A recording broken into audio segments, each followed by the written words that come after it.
আসসালামু আলাইকুম। Recipes by Shetty চ্যানেলে সবাইকে স্বাগত। অনেকদিন পর একটি রেসিপি নিয়ে চলে আসলাম। আমি আজকে আপনাদের তৈরি করে দেখাবো লেমন ক্রিম এবং ক্রিম কিভাবে সংরক্ষণ করা যায় এবং একদম পারফেক্ট ভাবে ক্রিম কিভাবে তৈরি করা যায়।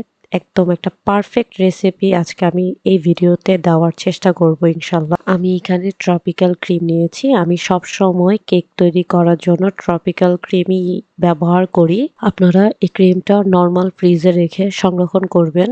আমি এখানে 60 গ্রাম ব্লুম বেলের হোয়াইট চকলেট গ্রেট করে নিয়েছি। আমি এখানে 30 গ্রাম ক্রিম অ্যাড করেছি। আপনারা অনেকেই বলেন ক্রিম গলে যায়। আপনারা যদি আমার এই প্রসেসটা যদি ফলো করেন তাহলে ইনশাল্লাহ আপনাদের ক্রিম অবশ্যই গলবে না।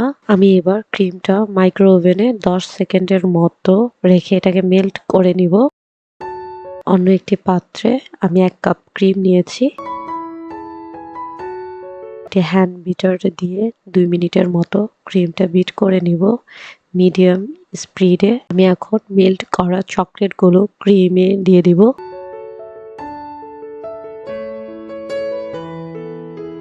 কিছুক্ষণ বিট করার পর আমি এখানে রেড ম্যানের 1 চা চামচ লেমন ইমালশন দিয়ে দিব। চাইলে এখানে 2 টেবিল চামচের মতো আইসিং সুগার দিতে পারেন, কিন্তু ক্রিমটা এতটা মিষ্টি থাকে যে আমি আইসিং সুগার দেই না। আপনারা চাইলে এখানে হালকা গ্রিন কালার ইউজ করতে পারেন। ভিডিওতে দেখে বুঝতেই পারছেন ক্রিমটা কতটুকু পারফেক্ট হয়েছে। এখানে ছোট্ট একটা টিপস দিয়ে দিই, ক্রিম সবসময় 3 থেকে 4 মিনিটের মতো বিট করবেন।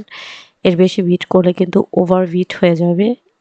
এতে করে কিন্তু ক্রিমটা নষ্ট হয়ে যাওয়ার চান্স বেশি থাকে। আপনারা একটি এয়ারটাইট বক্সে করে ডিপ ফ্রিজে রাখলে 1 মাস পর্যন্ত এই ক্রিমটা আপনারা ইউজ করতে পারবেন। আর যদি আপনারা নর্মাল ফ্রিজে রাখেন তাহলে কিন্তু 7 দিন রেখে ইউজ করতে পারবেন। আর আমার রেসিপিগুলো যদি আপনাদের কাছে ভালো লেগে থাকে অবশ্যই আমার চ্যানেলটি সাবস্ক্রাইব করবেন। রেসিপিটা যদি আপনাদের কাছে ভালো লেগে থাকে অবশ্যই কমেন্টস করবেন এবং আপনাদের কমেন্টস কিন্তু আমার কাছে খুবই ভালো লাগে। ইনশাল্লাহ দেখা হবে নেক্সট রেসিপিতে। আল্লাহ হাফেজ।